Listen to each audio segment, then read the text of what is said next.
햇살의 책장. 오늘 읽어드릴 책은 제목이 꽤 깁니다. 나는 인생의 아주 기본적인 것부터 바꿔보기로 했다.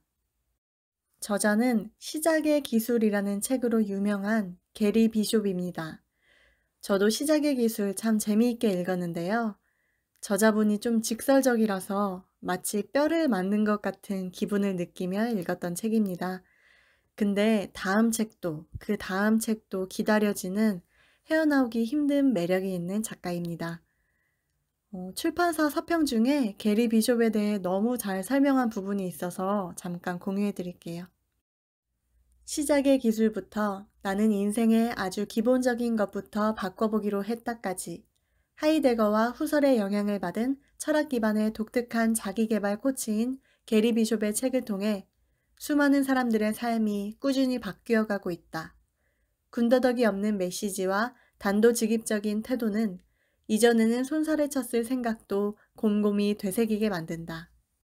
그렇기에 독자들은 여전히 게리 비숍의 책을 모두 읽어왔지만 믿을 수 없게도 여전히 그에게서 새로운 무언가를 배우고 있다.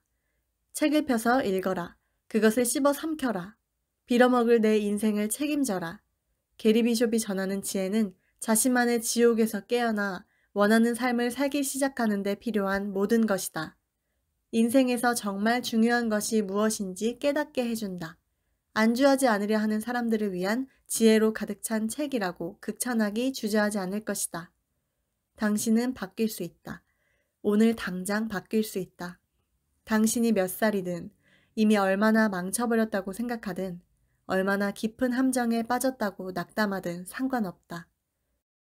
게리 비숍은 당신에게 진짜 삶, 살만한 삶, 제 궤도를 달리는 삶, 지혜롭게 삶을 사는 법을 알려줄 것이다. 저는 이번 책도 뒤통수를 한 대 맞은 것 같은 기분으로 읽었는데요. 제가 여러분께 오늘 꼭 소개해드리고 싶은 내용은 챕터 7의 사랑에 관한 지혜의 직격탄입니다. 사랑할 수 있으므로 사랑하라. 그게 전부다. 성인이 된 우리는 다른 사람에게 책임을 전가하는 데 많은 시간을 보낸다. 내가 바라는 대로 상대가 행동하지 않거나 내가 원하는 것을 받지 못하면 문제가 심각해진다. 나는 한 사람, 때로는 두 사람 모두 자신이 바라는 사랑을 끊임없이 상대에게서 찾는 바람에 관계가 무너지는 경우를 많이 봤다. 끝없는 평가질과 비난만이 이어졌다. 얻어내느냐 마느냐에 따라 감정은 롤러코스터를 탔다. 한번 생각해보라. 다른 누군가가 내가 원하는 것을 주지 않는다고 소리를 내서 혹은 조용히 속으로만 원망하며 불평한다. 당신은 그 짐을 상대에게 지운다. 상대는 당신이 사랑받는다고 원하는 대상이라고 중요한 사람이라고 느끼게 만들어야 할 것 같다. 절박함과 체념이 슬금슬금 들어찬다. 당신은 그냥 무턱대고 내 기분 좀 나아지게 해줘 라고 소리치기만 하면 된다. 하지만 안타깝게도 인생은 그런 식으로 작동하지 않는다. 적어도 그런 식으로는 당신이 인생에서 원하는 것을 얻을 수 없다. 당신이 필요로 하는 것을 다른 사람에게서 구한다면 절대로 그 구멍을 채울 수 없다. 그곳은 언제나 뻥 뚫린 채로 남을 것이다. 사랑은 기브 앤 테이크 혹은 사랑은 거래라는 표현을 들어봤을 것이다. 이런 말들은 당신으로 하여금 내 배우자는 어떻게 하고 있나 곰곰이 평가하게 만들고 저도 모르게 자신이 더 잘해준 경우를 헤아릴 것이다. 이런 말은 서로를 이어주기보다는 오히려 분열시킨다. 인생에 사랑이 충분하지 않다면 문제는 당신한테 있는 것이다. 언제나 마찬가지다. 다른 사람에게서 사랑을 구하는 게 아니라 당신이 사랑을 함으로써 인생에는 사랑이 넘쳐나게 된다. 당신이 사랑해야 할 누군가에게 만족하지 못한다면 그건 역시 당신 탓이다. 절대로 남을 변화시키기 위한 전략이나 조종의 수단으로 사랑을 나누지 마라. 사랑할 수 있으므로 사랑하라. 그게 전부다. 사람이 둘이면 생각도 둘이다. 당신은 어떻게 사랑받고 싶은가? 사랑이 무엇이고 어떤 모습이어야 하는지에 대해 우리는 일종의 표준을 마음속에 갖고 있고 사람을 대할 때도 그 기준을 따른다. 우리가 다투는 이유도 대부분 그 기준 때문이다. 사람들은 대체로 스스로가 사랑은 이래야 한다고 규정한 무의식적 기준에 비추어 사랑을 견주고 있다는 사실조차 인식하지 못한다. 그 기준은 나의 관점과 살면서 여기저기서 끌어모은 의견들의 짜집기다. 가족 안에서 혹은 친구들 사이, 이전 연애에서 사랑이 어떤 식으로 펼쳐지는지 지켜본 결과다. 문화도 큰 영향을 미친다. 성장한 지역의 사회적 관행이나 문학작품에 나오는 커플, 심지어 멜로 영화의 대본까지도 사랑이 어떤 모습이어야 하는지에 대한 우리의 관념에 영향을 미친다. 안타깝게도 사랑이라는 게 어떤 모습이어야 하는지를 두고 당신과 상대방은 다른 그림을 그리는 경우가 많다. 당신은 손을 잡는 게 유치하거나 감상적이라고 생각하는데 상대방은 가슴이 뛸 수도 있다. 당신은 대화 사이사이에 사랑해 라는 말과 애칭을 쉴 새 없이 속삭여야 한다고 생각하는데 상대는 일주일에 60시간씩 일하며 돈을 버는 게 가장 깊은 형태의 사랑이라고 생각할지도 모른다. 아니면 말로 표현하지 않아도 느껴지는 어떤 행동이 사랑이라고 생각할 수도 있다. 사람이 둘이면 생각도 둘이다. 사랑하는 방식뿐만 아니라 사랑받고 싶은 방식도 서로 다르다. 한 번이라도 이 점을 생각해 봤는가? 여러분은 어떻게 사랑받고 싶은가? 가장 가까운 관계에서 어떤 식으로 사랑받고 싶은가? 진정한 유대감을 형성하는 유일한 방법은 상대에게 효과가 있는 방식으로 사랑을 표현하는 것뿐이다. 그 방식을 찾아내는 방법은 너무나 간단하다. 상대에게 귀 기울이기만 하면 된다. 직접적으로 물어볼 수도 있고 행동과 느낌으로 힌트를 얻을 수도 있다. 그러면서 조금씩 스스로를 바꿔나가는 노력이 필요하다. 누군가 당신을 사랑하지 않는데 당신의 잘못은 조금도 없다. 정말이지 그게 다다. 여러분에게 해줄 수 있는 말 중에 이보다 더한 진리는 없다. 자괴감이 자신을 휘감을 때 이 말을 떠올려라. 그리고 넘어가라. 다음 연애에 뛰어들어라. 상대는 보통 당신을 탓하겠지만 나중에 자기 변명을 늘어놓을 것이다.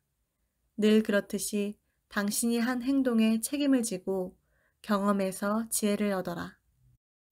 그들에게는 사랑이 없을 뿐이다. 상대의 마음을 돌려놓아야 한다는 믿음은 집어치워라. TV에서 무슨 이야기를 듣고 잡지에서 무슨 이야기를 읽었든 상관없다. 아무리 그러고 싶더라도 상대의 행동이나 말에서 어떤 단서를 찾는 일도 그만둬라. 인생을 지체하고 미래를 회피하는 일일 뿐이다. 연애보다 자기 자신을 돌볼 때다. 사람들이 그만두지 않고 버티려고 하는 두 가지 이유는 사랑이 흔하게 오지 않을 뿐만 아니라 사랑을 다른 사람이 나에게 주어야 하는 무언가라고 생각하기 때문이다. 둘 중 어느 것도 사실이 아니다. 세상에는 근사한 사람이 넘쳐나고 당신에게는 그들 모두에게 나름의 만족스러운 방식으로 사랑을 표현할 기회가 있다. 사랑의 한계가 그어지기 시작하는 것은 오직 당신이 이 사랑을 저 사랑과 비교할 때다. 딸기를 먹으면서 전에 먹은 치즈와 비슷한 맛을 기대한다면 결코 딸기의 맛을 즐기지 못한다. 치즈의 맛도 딸기의 맛도 모두 사랑이다. 그들에게 진솔한 당신의 모습을 보여줘라. 전부를 줘라. 그들이 더 이상 사랑을 나누고 싶어 하지 않는다면 나누길 원하는 사람에게로 관심을 돌려라. 인생을 낭비하는 대신 있는 그대로의 상대를 사랑하기로 했다. 이 책의 원고를 마감하고 출판사에서 편집이 한창일 때 갑자기 어머니가 돌아가셨다. 돌아보니 나는 운이 좋은 편이었다.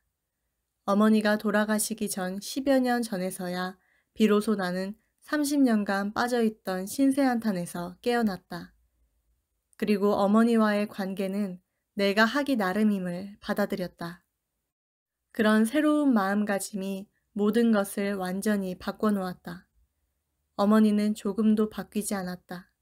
내가 바뀌었다.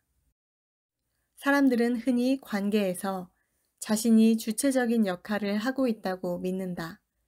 그러면서 자기 인생의 중요한 관계들이 왜 제대로 돌아가지 않는지 구구절절 설명을 늘어놓는다. 관계들이 제대로 작동하지 않는다는 점에서부터 시작하라. 당신은 자신의 관점을 상자 안에 가둬두고 이게 문제조차 아니라고 꽤나 확신하고 있다. 기적적으로 관점의 균열이 일어날 때까지 자신이 어떻게 갇혀 있는지조차 잘 알지 못한다. 극적으로 기존의 관점을 깨고 나온 나는 엄마를, 어머니의 전부를 사랑하기로 선택했다. 긍정적인 면을 찾아내라든가 적당한 거리두기 따위의 헛소리는 잊어라. 나는 모든 관념적인 변명은 제쳐두고 사랑을 향해 완전히 뛰어들었다. 다른 무엇보다 사랑에 의지하기로 했다. 그러는 가운데에도 어머니는 그대로였다. 어머니는 한결같이 어머니 자신이었다. 하나도 변하지 않았다. 성정도, 분위기도, 논리도, 행동도 그대로였다.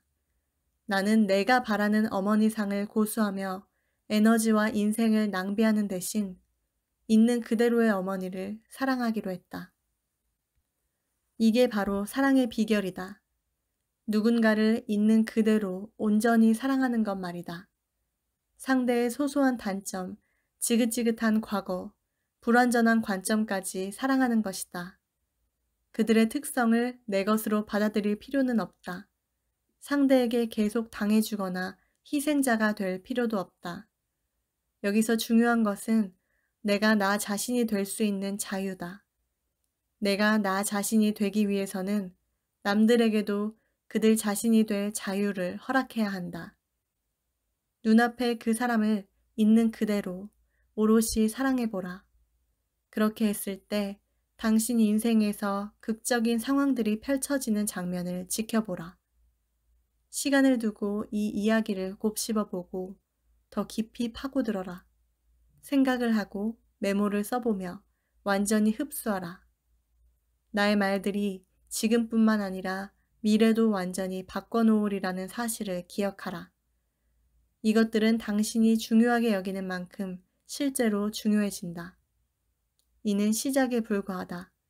이 시작이 의미 있는 일이 되게 하라. 읽어드릴 부분은 여기까지입니다. 사랑에 대해 생각할 때 대부분은 내가 받고 싶은 사랑을 떠올리지 상대에게 내가 어떤 사랑을 줄 수 있는지, 내가 어떻게 사랑할 수 있는 사람인지는 잘 생각하지 않는 것 같습니다. 다른 사람에게서 사랑을 구하는 게 아니라 내가 사랑을 함으로써 내 인생에 사랑이 가득하게 된다는 내용이 참 인상적이었습니다. 상대방의 모습 그대로 온전히 받아들이고 사랑해주는 것.